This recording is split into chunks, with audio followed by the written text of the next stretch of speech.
Tourism. It remains Barbados' key economic driver. And we speak with the CEO of the Barbados Hotel and Tourism Association, Mr. Ryan Forde, in this episode. He's passionate about providing opportunities and creating outlets for those persons in tourism, but also entrepreneurship. This is One on One. I'm Miss Shawn Robinson.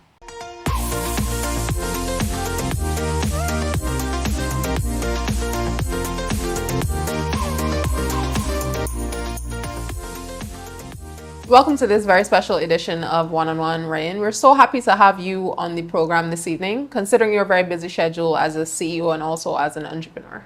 Thank you very much, and it's a pleasure to host you here at the Barbados Hotel and Tourism Association. Thank you for having us. The first question that I want to ask, how would you describe the current state of tourism in Barbados from the standpoint of the Barbados Hotel and Tourism Association? I think right now we're going through a decade of change from different areas. Obviously, we're seeing the growth in terms of numbers coming in, the amount of airlines, the amount of cruise ships. We're also seeing a development boom going on, multiple hotels, multiple attractions, even the eco side. You also have a lot of niche travel coming in with sports and health and wellness. You also see, obviously, the agreements with the union in terms of the team member benefits. Those are changing and transforming. Yes. So there's a lot of work going on, and there's a lot of focus as well on the digital side of tourism as well. Mm-hmm. So it's quite an interesting period to be part of. Mm-hmm. And what are some of the major challenges, even though this boom in tourism is happening, inclusive of niche tourism, what are the major challenges that you're faced with right now? We're still a very tiny island, so we rely a lot on obviously all the geopolitical tensions that are going on, the changes in tariffs, climate change. We would have had Hurricane Beryl, which cost us multiple millions of dollars last year in a year that was supposed to be one of our best years. So it always feels like that Calypso song, which is like one step forward and two steps backwards. But, you know, we're resilient people and we like to continue to push and we love the industry. So it will keep changing. We've had a conversation, considering all the challenges that we're faced with. There's the whole conversation that we've been having from internship to ownership. What does that mean to you? And just expand on that for our audience. Yeah, when I said that to you, I was really meaning, how do we build up the mentality and our younger people to understand that you don't just go do an internship, you want to get hired, or I want to make it to supervisor or to manager, and then only 1% want to be a general manager, and less than 0.5% probably wants to be an owner. We need to start educating our people to understand, how do you go about getting finances? How do you put together equity partners? How do you get investors and developers to come together? That way, you will be able to become an owner. So you know your pathway. It doesn't take you 60 years. You retire, and yes, you had a great career, but at least 5% of those in the tourism industry should try to find a way to become an owner. During COVID-19, we had persons that open up little catering places that they would have served some food and some beverages. You know, that was a big thing. Some individuals started to educate the rest of Barbadians about the East Coast and the North Coast by becoming a hiker's paradise. Everybody was out hatching and whatnot. So it's, how do you understand that those things are also part of tourism? The person that owns the jet ski, they are part of tourism. And the one story that I always use, the gentleman at Shaker's restaurant. He has Shaker's restaurant. He has taxis and shuttles. He has water sports. He has apartments. The only thing he doesn't have is an airline and a cruise ship or a hotel. But he doesn't need those because he has accommodation. He has transport. He has enjoyment and experiences. That is an owner, and that is a capital owner of capital. Considering the example of Shakers, Ryan, obviously some type of risk is needed in order to have the reward. But what's your advice for people working 9 to 5s within the tourism industry and wanting to branch out on their own, as seen with COVID? Well, there are going to be some that love the enjoyment of being inside the tourism, and not just hospitality, but tourism on the whole industry, where they like the 9 to 5 that you're calling it. But there's no real 9 to 5 in tourism. We're always online, you know, so you might have a shift, but there are others that work amongst you that are always online and plugging in. Now, you could be a dreamer or a risk taker. The difference is the risk taker also has a bit of a dreamer in them. And if you don't take a risk, you never had a chance to begin with. So if I don't shoot the ball, I can't score a goal, correct? Mm-hmm. But if I'm only thinking about shooting and I don't pull the trigger and I don't shoot, I can be on the score sheet.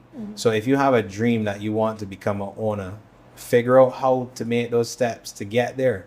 It takes some of us longer because some of us may not inherit it, and there's nothing wrong being privy to being inherit a business. That's great, but that's what we also want to set up for ourselves. So I don't ever think anyone should ever look at someone and be like, oh, well, you inherited it from your father or from your mother, etc., etc. Yeah, but then when you start your business, you want to pass it on to someone too, right? Yeah. And you don't want your kids going to school getting told that they have this luxury, etc. What I would say is don't waste it. Don't be arrogant, and definitely be proud of it. We need to do a better job of that, educating others as to these are the opportunities. You can grow to be a manager and a leader, or you can be an owner. And the next thing is, why are we not exporting our tourism product beyond just the experiences and services? Why am I not opening a Barbadian hotel in multiple countries? There's only a few people who do that. Or why do I not open a destination management company in other countries? There are few who do that as well. So we need to do a little bit more of that. What facilitation do you think can be created to export niche tourism from the island to other parts of the world? Exporting the niche tourism? Not only niche tourism, but exporting Barbadian tourism products, Right. Hotels, guest houses, etc., to the world.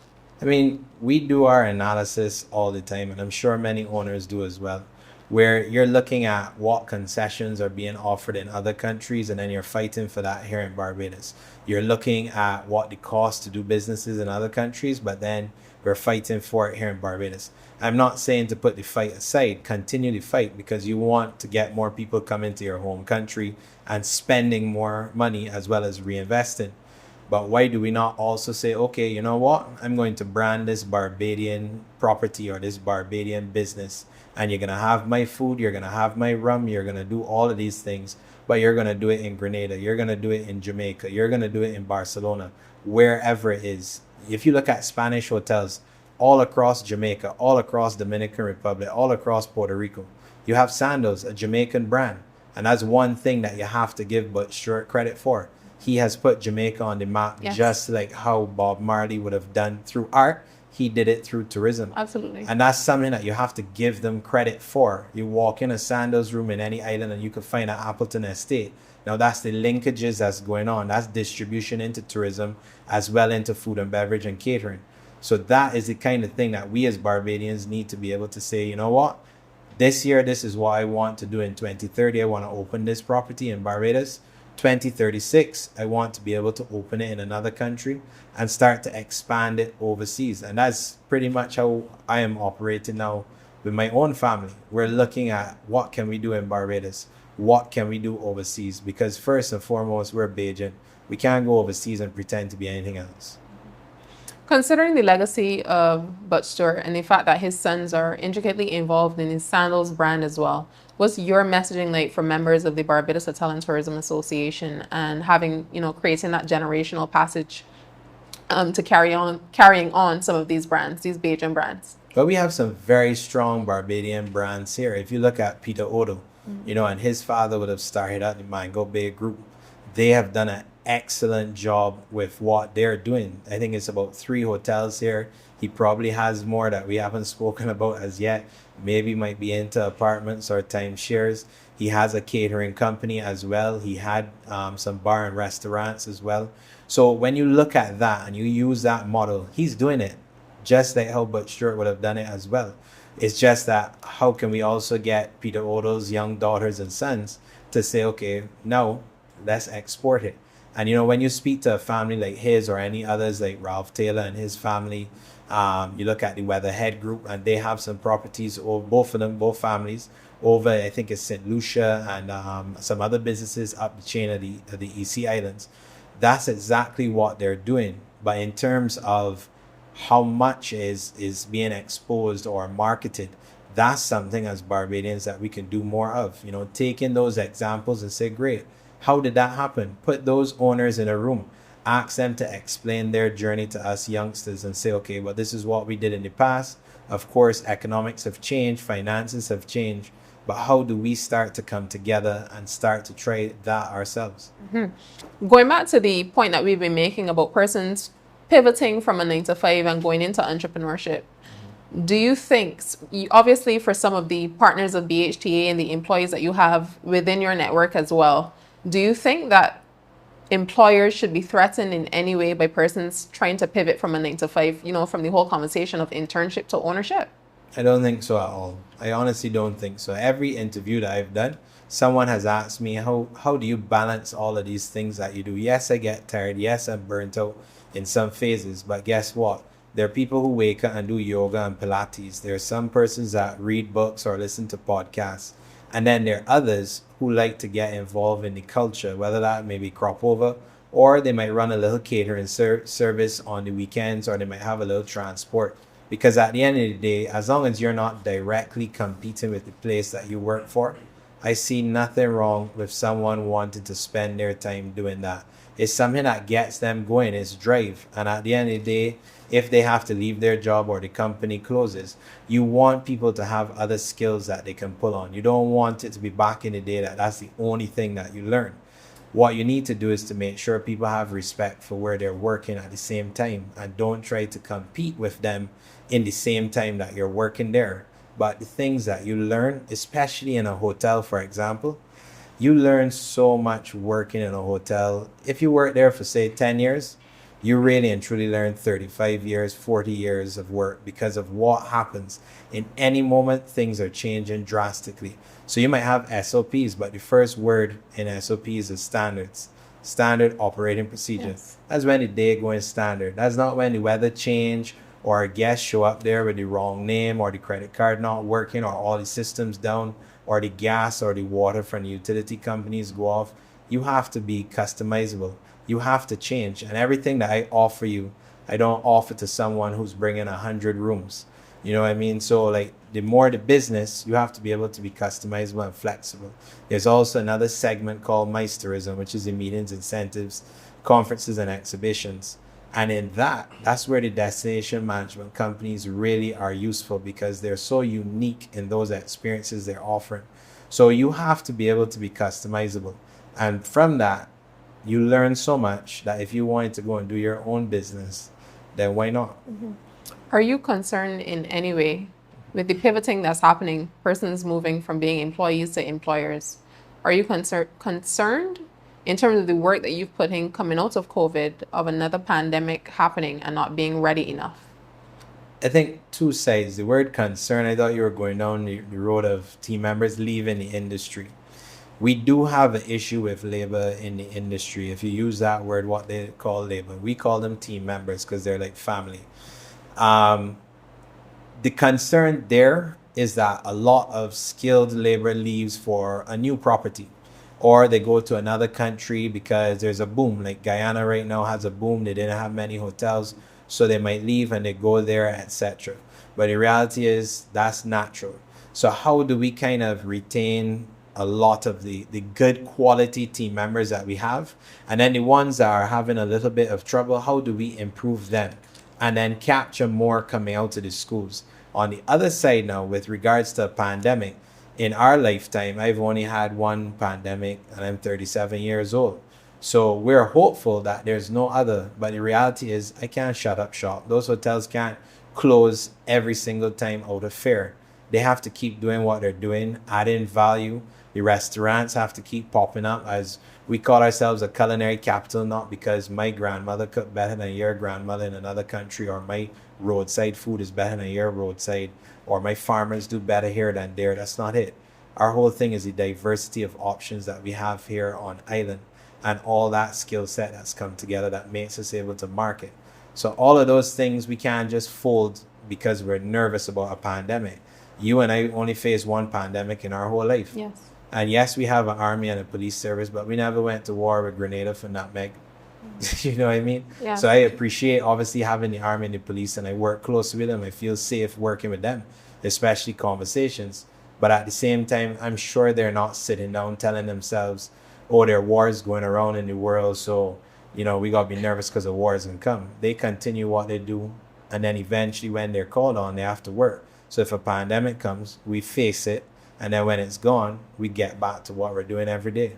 Still remaining functional at the end of the day, despite what's happening in the global arena. Majority of our businesses, if not all, were hit very badly, but lots of our businesses still remain open. Open didn't mean profitable.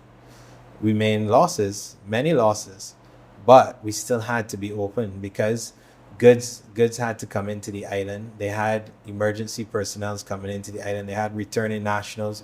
Eventually, there were visitors coming. Of course, there was a whole process of, staying in your room or your balcony or the property, etc.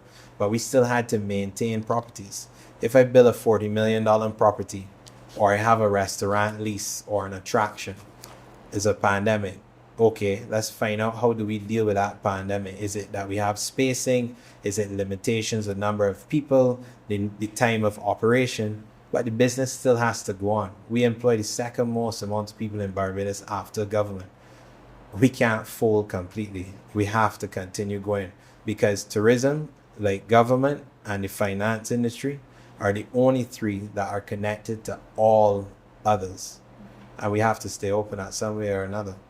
Ryan, at this time, we're going to pause for a short commercial break. But when we return, we want to touch on the partnerships that BHTA has regionally, globally, but also here at home in terms of partnerships with BTMI and the differences as well. Sure. Join us when we return for more one-on-one with Chief Executive Officer of the Barbados Hotel and Tourism Association, Mr. Ryan Forde. Don't you go anywhere. Keep it clean, keep it green. Hi, I'm Naomi. This National Cleanup Campaign is your chance to make a difference.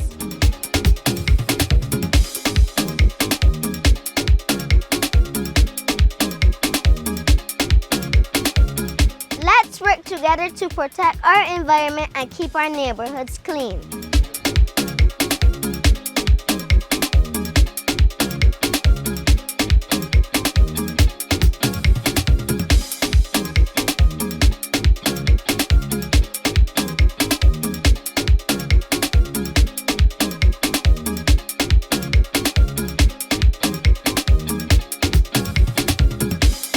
National Cleanup Campaign. A cleaner tomorrow starts today. Keep it clean, keep it green. Be proud of our nation's beauty.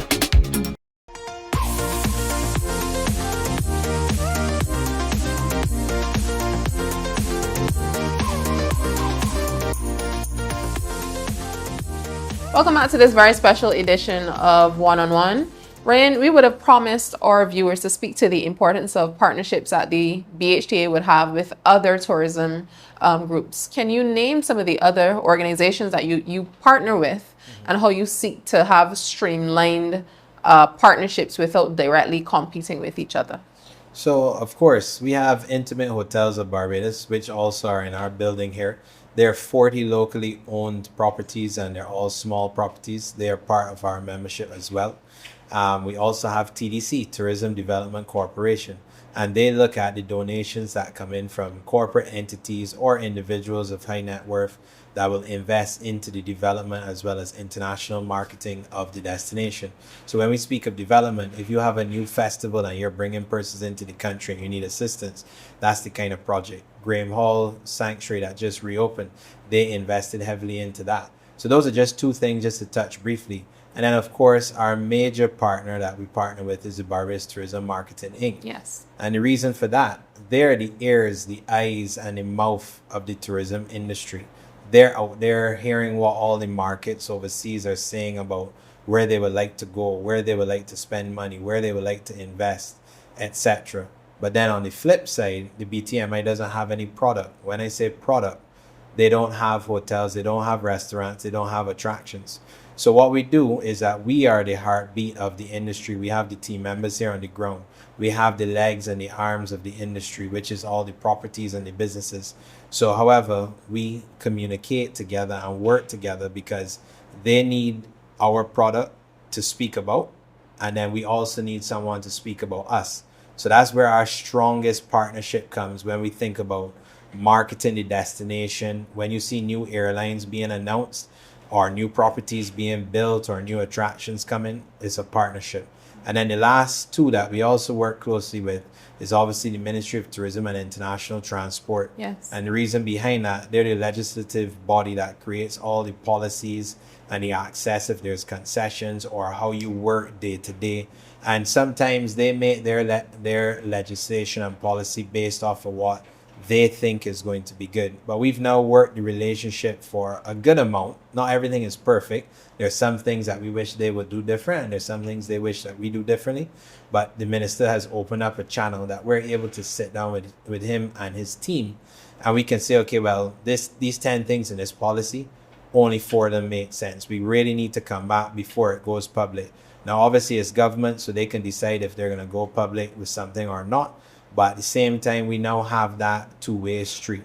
Whether it's fast or slow, we have that opportunity. And the last one is Barbados Tourism Investment Inc. And they look at obviously the investment and development that goes on into Barbados beyond just tourism. So you see them doing the geriatric hospital, you see them doing the Newton burial ground, you see them helping currently now with Carrie Festa, with all of those lovely spaces that all the entertainment is going to go on. But then they also have done well with the Hilton back in the day. They also have Wyndham Grand up on the East Coast. And there are other properties that they would have facilitated options to come into the destination to build up. We've just had crop over, and we would have just had Carrie Festa as well. How are you feeling in terms of these building on these regional partnerships and these international partnerships as well regarding the position of BHTA? Well, I feel positive because some of our members, they report good business from it, especially during crop over. You know, crop over, I think they launched late June into early July. Yes. But really and truly, us here on the ground in Barbados, we feel it for 3 months. 3 months of activity going on, 3 months of money being circulated in the economy. So it's something good. Obviously, we can always evolve and build up crop over to be a little bit different year on year or every 5 years or whatnot. Carrie Festa is something that isn't yearly. However, it's in a month that we then start to see the numbers start to go down. But what Carrie Festa has done, they've created new spaces for entertainment. They've given exposure for a lot of our local artisans to produce and to showcase their talent. And a lot of our businesses are also benefiting at a time where occupancies traditionally have gone down. So we're at 5 to 10% growth across the smaller properties right now, 3 to 5% in the bigger properties, and it has been a success. What we need to do from that is 2 things. One, the ones that are responsible for Carrie Festa, etc., the NCF and the other government agencies, is to have those seminars similar to the Cricket World Cup. Show the general public why an investment is necessary in a different form of business in the arts, because this is what the return is going to be in year 1, year 5, year 10, etc. financially. But what's the return on our infrastructure? What's the return on the individuals that are in the cultural arts or the linkages to all the other businesses, the finance, the transport, the tourism, etc. And then on the other side is for other entities, private and public, to look at the calendar of where the economy starts to normally go down and say, you know what, when I want to bid for a media conference, I don't want it in January and February when the economy is booming. I want to help Barbados out because it helps me as an individual and businesses. I want to put it in June. I want to put it in August. I want to put it in September. I want to put it in October because that's when the country needs it most. So if you think from a national pride side and the economic side, you're able to balance that with what your personal need is. Even with sports, there's sports festivals, there's sports meetings, there's sports tournaments. But then everyone rushes, oh yeah, I want to put it in February because somebody in England would love to come in February. Of course they would love to come in February because it's super cold in England. Yes. So they want to come when it's warm and they want to play hockey and they want to play netball, etc.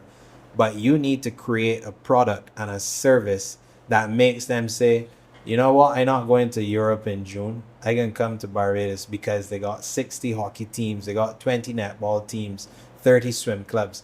And the competition is really enticing. Or it's a festival, which means you're going to have all of the characters around, you're going to have the partying and the excitement.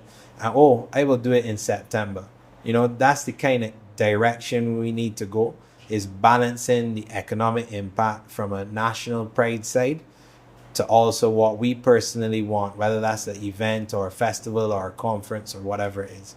And to break that down into simple terms for our audience, you're suggesting for us, for those within the tourism industry, to host dedicated events at not necessarily peak times, but at times when the economy might be coming to a slowdown and you need to kind of build up and increase that traction. Yes, correct. I mean, if you listen to the governor of the central bank, and if he was to break it down by months, and right now you can say the tourism industry normally, let's say occupancy, use hotels as a good sample. For the full year is around 68%. In school, they try to tell you 68% is not good, but they don't tell you where you've done well and areas where you could improve. Yes. Right? So in tourism, anywhere from around late November till about April, you're doing superb. When you get into May, you're doing okay. When you hit June, it's horrible. When you hit August, it's okay because of crop over. When you get into September, you're back in a horrible state again, and it continues, right? So if you know that, then why, as a private or public sector entity, are you saying, let's go to when it's March and you need to give me $100 rate and you need to give me this? It's supply and demand. I'm not going to give you $100 rate in March. Let's be real. When I know in June I am struggling and I just lost revenue in a period where I could get 5-6 times the amount of revenue. It comes down to revenue management, and that's something that we're trying to train more individuals about. So yes, my point to private and public sector is, let's work together. You know, tourism, government, and as I said, the banking industry are the three that connect to every single thing else. If you talk to distributors, ask them what their numbers are in the summer period versus winter, and that will show you automatically. Do you think we are capitalizing on niche tourism enough? I would say no, we're not. However, it is very prevalent still. There was a study done from, I can't remember his name right now, but a gentleman, he was at UE a couple of years ago before COVID. $120 million Barbados was making from sports tourism. We do not have Olympic accredited facilities to host the Olympics. Also, it's very difficult to host an Olympics or World Championships, but we do have some facilities that can host amateur sports, also masters sports, as well as festivals. So we need to be stronger on that, and that's why I pick on choosing the calendar and pushing back on foreign entities and say, this is what we're doing and this is what you need to come in, build it up. There is a market for it. However, then you also need to look at the infrastructure. Yes. Where do we invest? So if, let's say, the Ministry of Sport decides to build a bunch of sports facilities, I don't want to call one over the other because then it feel like picking on them. But let's say he decides to build these facilities. Okay, those facilities are done. But then the local clubs or schools are not facilitating those sports, or it's very weak.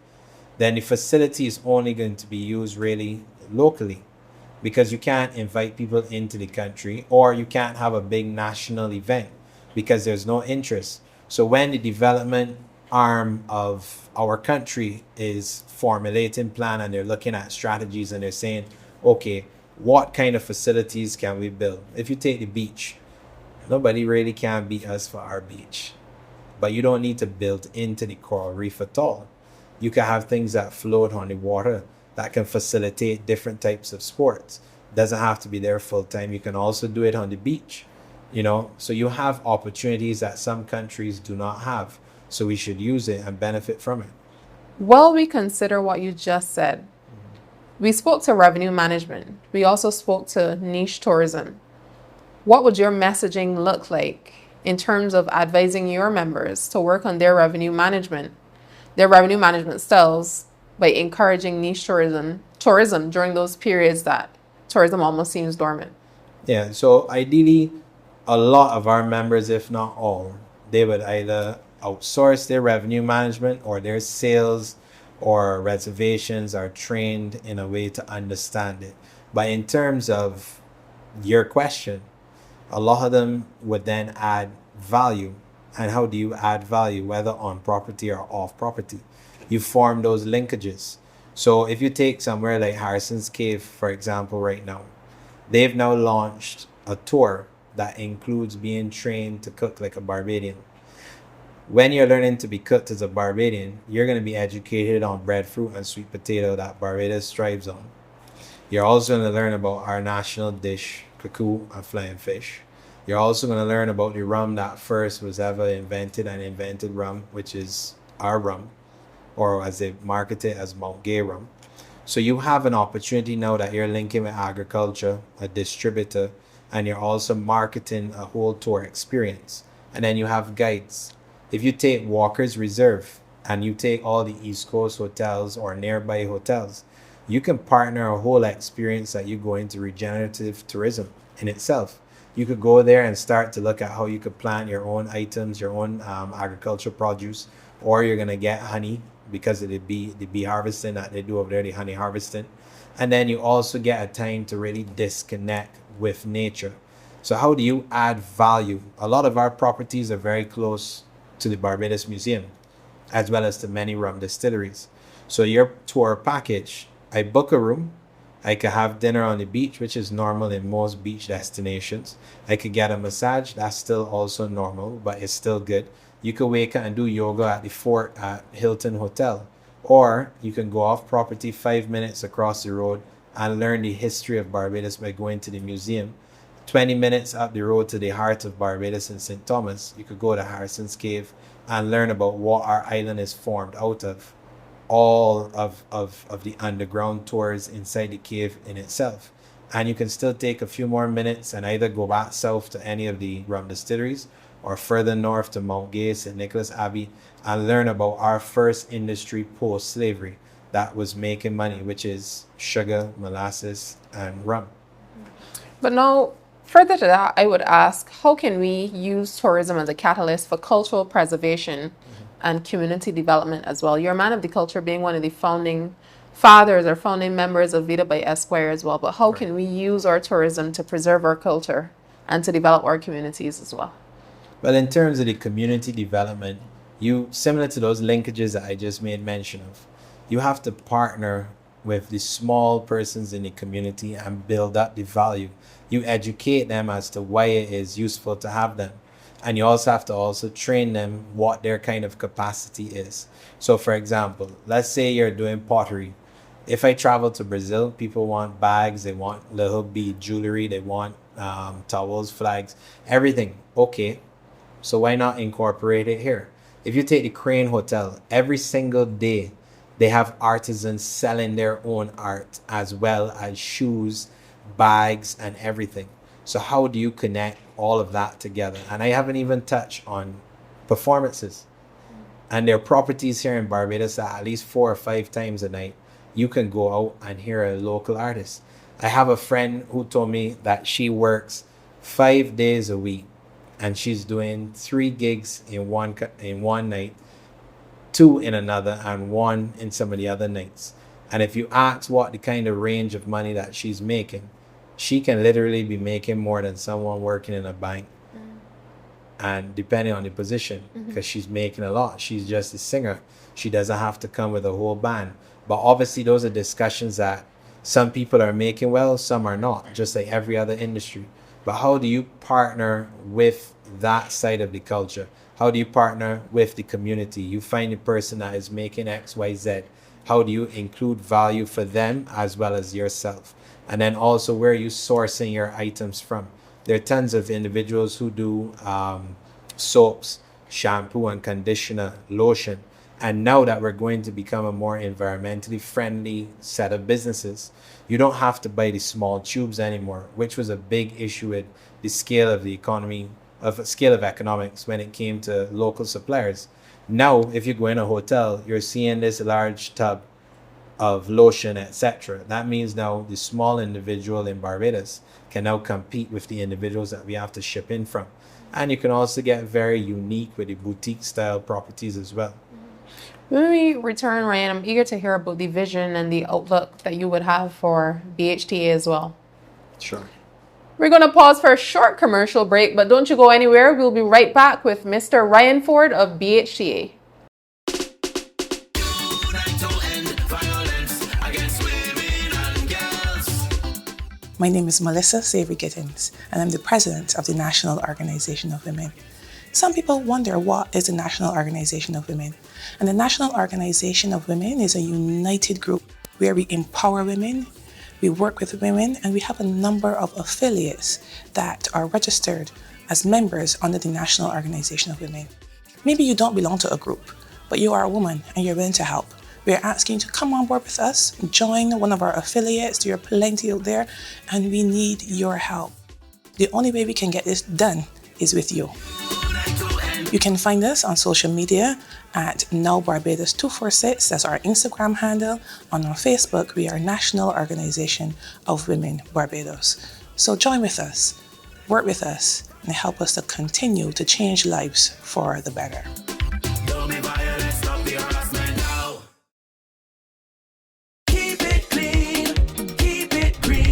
Barbadians, we invite you to get involved and play your part as we clean and green Barbados. Come into your community with media launches, bulk waste collection exercises, community engagement sessions, and giveaways. Get on board. Let's keep Barbados clean and green. Beautiful, beautiful Barbados.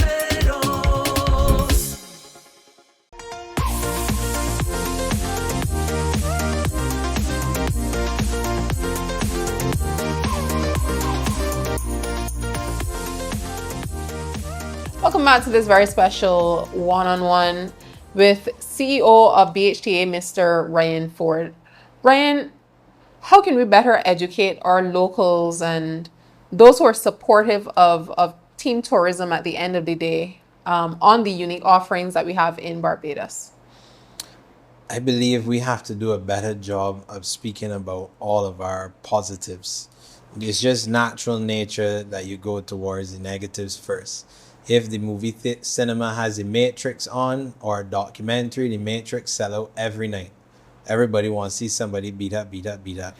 When we're posting on social media all the positives of all the young people and the older people who are doing superbly well in the industry and they love the industry, you can get 6 likes, 2 shares, etc. When you start to speak about one challenge, whether the voice is either right or wrong, or some negative that occurred, all of a sudden is 100 and something shares and 5,000 likes, and everybody has a comment that don't even work in the industry, or they're just loaded because they want to see somebody respond. So for me, I think we have to find a balance in terms of what it is. When they're negatives, we address it, whether true or not. Positives, we need to expose more of that. We need to market more of it. Because if you go to someone and you ask them, for example, have you been to Walker's Reserve? I'm sure maybe 70 to 80% of Barbadians have never gone. But then they will tell you we don't focus on ecotourism. I'm sure 99% of them do not know that $120 million comes in from sports tourism, but it can be more. But you will hear some individuals say we don't focus on sports tourism. So my whole point is trying to understand a little bit more. And I mean, I'm guilty of it too. In my 20s, I was probably fairly loaded and on social media, and you would complain about everything under the sun. But the reality is, once you start to be exposed to other things and you take a seat back and you say, you know what, I was right here or I was wrong here, or how can I find a solution? How can I work with these individuals? Because at the end of the day, 1, I can't go in the ground with money nor jewelry. And 2, just because you like and share and stuff in those comments, you're not really supporting what's going on. So we have to be able to educate locals about the opportunities that there are in the tourism industry, and it's vast, you know. And then we also need to create avenues for them to learn, to, as I said, to go from internship to ownership or leadership. Whatever it is, we need to be given progressive opportunities to people in the industry, and they are there. So if they are there, speak loud about it and be proud about our businesses, especially the team members. I don't know if you've ever been to a hotel's Christmas party. Yes. And ignore the partying, dancing, and the drinking. When you sit down through those awards and you see how housekeeping department is championing the individual who works with them so hard, or the food and beverage, the guy that is dancing in the sun all the time to guests and making it an enjoyable experience that they're talking about it forever. and you see the passion when someone gets an award and tears coming down their face, you're like, this is the same industry people say is the worst industry to work in and call it all kind of names. No, it's not. There are people that love the tourism industry. Yes, it can improve, but guess what? The legal industry could improve too. The medical industry could improve too. All the government agencies can improve too. But nobody is saying that we're perfect. There are things we can improve on. But listen to the positive voices in the industry.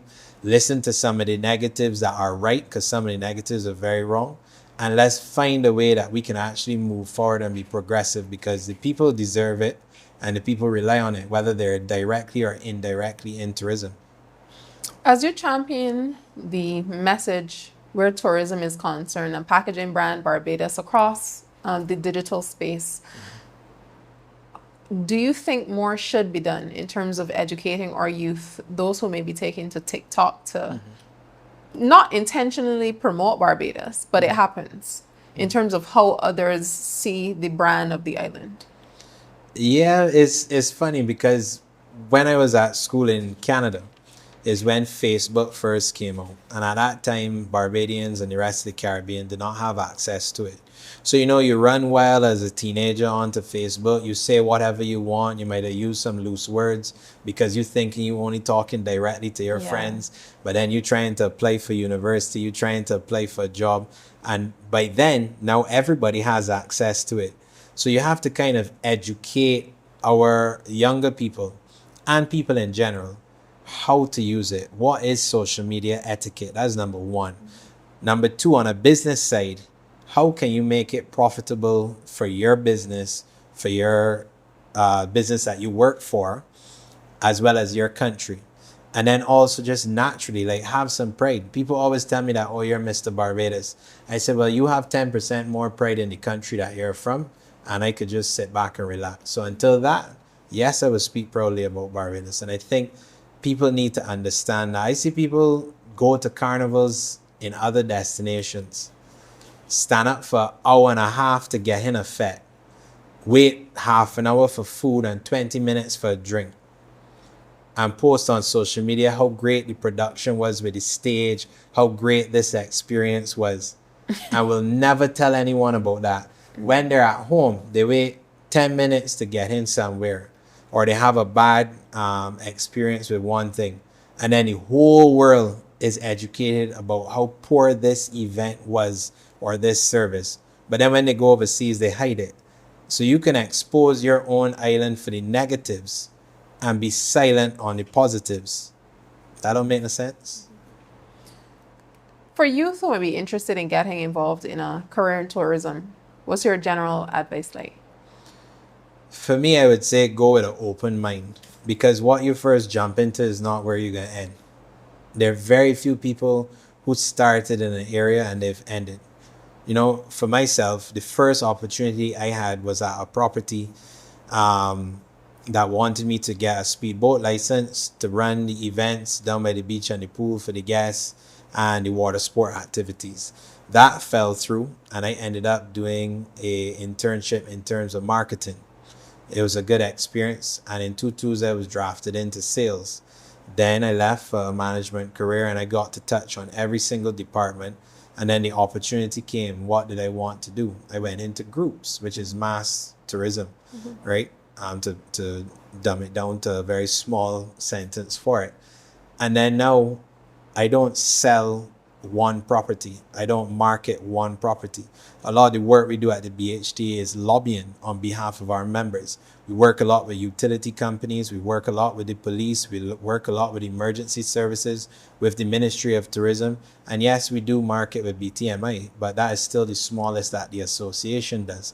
A lot of our work is lobbying. But did I start there? When I first got told there was an opportunity to apply for this, I told the specific director at the time, that don't sound like me, and I had 3 more calls and I still said it didn't sound like me. Another director told me, come and have a meal. And we sat down for 3 hours talking about cricket, about the West Indies. That could go on forever. We sat down to speak about politics in the island, because that's always a hot topic. And then about the industry. Yes. And then I said, you know what is it that y'all really want at the association? And for me, I internalized it, and I said, you want me to sell a vision and a way of partnership and how we can build our relationships internally first. Perfect. Sounds good. Then you also want me to market it to other destinations and other niche segments of tourism. I said, cool. Now we're going back down my kind of line of work. And then you also wanted me to figure out how can we balance the relationship with obviously the union, the government, and the private sector in a sense where we can start to be more progressive, not looking at a piece of paper that was made decades ago. That's fine, that's a base. But how can we evolve from there if we take out all of the raw energy that through those decades obviously has built up on both sides? But how can we balance that together to move our people and our country and our businesses forward together? Because one can't go forward without the other. What we consider all that you would have just said, how would you say that the life of Ryan Forde has transformed since becoming the CEO of BHTA? First of all, I don't have no more dreadlocks. I came in here with short hair, but I definitely going bald as traditionally Black, Caribbean, and African descent people do. But what I would say is in the first year, I was completely burnt out because you're answering to so many personalities and so many demands, whether private or public sector, as well as a team that was very short. In my initial stages, I probably had the least amount of team members of any of the CEOs of the past, except for during COVID, and that was because I came on at the tail end of COVID. So my life was very stressful in that first year, but it has transformed because I was the national coach for water polo at the time. I'm no longer there, but now I'm the VP on the association, so I help with the strategic plan, which means I do more of the paperwork. I'm not there day to day coaching morning and night, which is fine. I also have had to transform from my event side. Yes, I could strategically think of ideas and stuff like that. When crop over comes that final week, I deep dive again. But in advance, again, I'm behind the scenes planning and whatnot. I'm not there on multiple site visits. So you kind of adjust your personal life there. Of course, there are personal investments that I make like any other person, and you work on projects, family projects as well too. And you find that for me, I use that as my zen. I'm not a person that wakes up and does yoga or Pilates or go hiking. My brother is very big into the environment, so he will invite people over to hike. I can sleep, or I can go in the gym, or I can go and play football, or go and swim at the beach. That's more me. Something sports or business or events. That's my zen. And I think through being in BHTA and being exposed to that high pressure, you had to find a zen.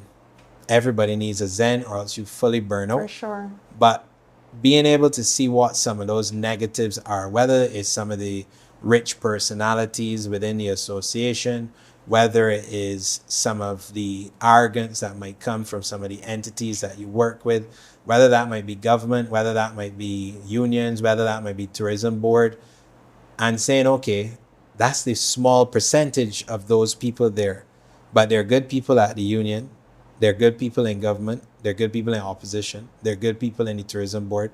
It's the same thing. I'm sure they're thinking about us as well in the private sector, saying there's a percentage of negative or people that I dislike working with.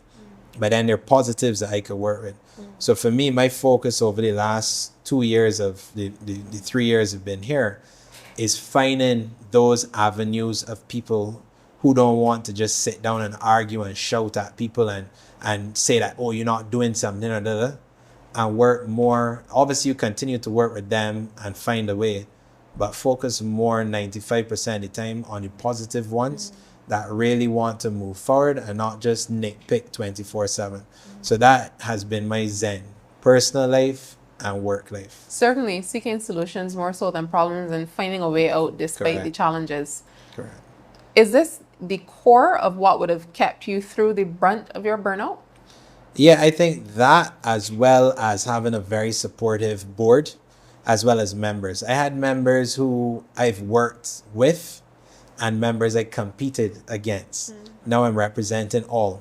I also had members who may not think that I do a good job, or they might prefer something else, blah, blah, blah, blah, blah. But guess what? I still have to represent all. So for me, being able to do that was great. But the best thing that I have had is being able to rebuild the association as well as the team at the Secretariat. I have more team members now that can assist me with the work that I do. And the good thing that I can do is lean on them for the day-to-day operations. The board and the chairman, I can lean on them for guidance if I have issues. The next good thing is leaning on some of the past board members, some of the past, at that time it was called presidents or chairmans, leaning on all of them, as well as our regional Caribbean Hotel and Tourism Association, being able to say, look, this is what we want to do, these are the challenges that we have, and to be able to progress. So it has been positive having those multiple avenues of where you can lean, from your team to your boards to past representatives, as well as the relationship that we've rebuilt with the Ministry and Minister of Tourism, also with the BTMI, my former country manager at Harrison's Cave when I was the sales manager.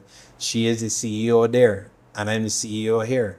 And both entities have to work together and lean on each other. But we have a very strong, close relationship that she knows I would work with her and do anything that she needs, and then vice versa.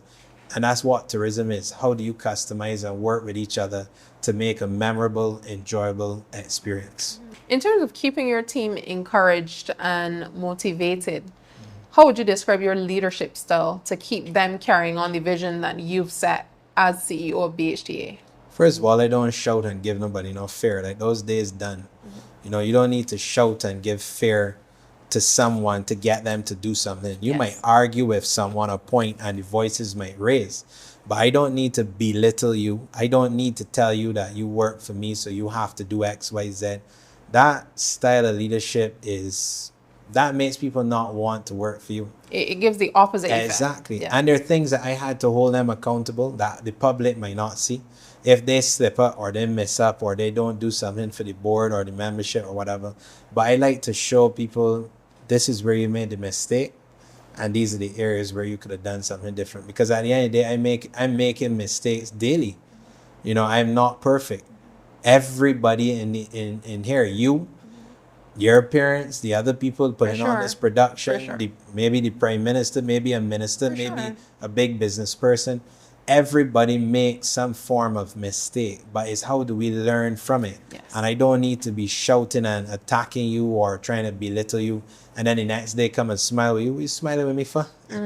Don't talk to me like that and then come and smile with me. Like, show mutual respect. So for me, I try to teach them that and don't put them down, because you don't know what they are going through personally. So you go and put someone down today, they go and harm themselves tomorrow. They go harm someone else, or they leave. So somebody slipped up. 1 out of 10 things they slipped up.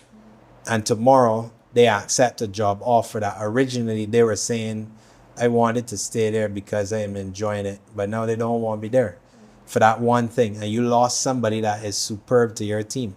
So I know people do move on in life for professional reasons, but don't ever let someone leave your team because they did not like the manager, they did not like the CEO or the leadership, or they felt less than what they really are. And then I also dislike the fact that people use age or the years of experience to decide if you can do something or not. If the role does require that you need certain degrees and certain things, okay, fine. But if the person has it and they're young, or they've had years of experience to learn it, don't look at them because back in your day, you couldn't get it. Like, stop that. That's not progressive. So Mistakes happen, you learn and move on. you but gotta juggle with it. Yeah. Thank you so much for joining us on the set today, Ryan. Thank you. It was an absolute pleasure chatting with you for this one-on-one. Pleasure chatting with you too, and thank you for the opportunity. I hope you've learned a little bit more of A our whole association, the BHTA, as well as tourism in Barbados. Thank you. Thank you. We've come to the end of this very insightful conversation with CEO of the Barbados Hotel and Tourism Association, Mr. Ryan Forde. On behalf of my producer and I'm Miss Ron Robinson. Until next time.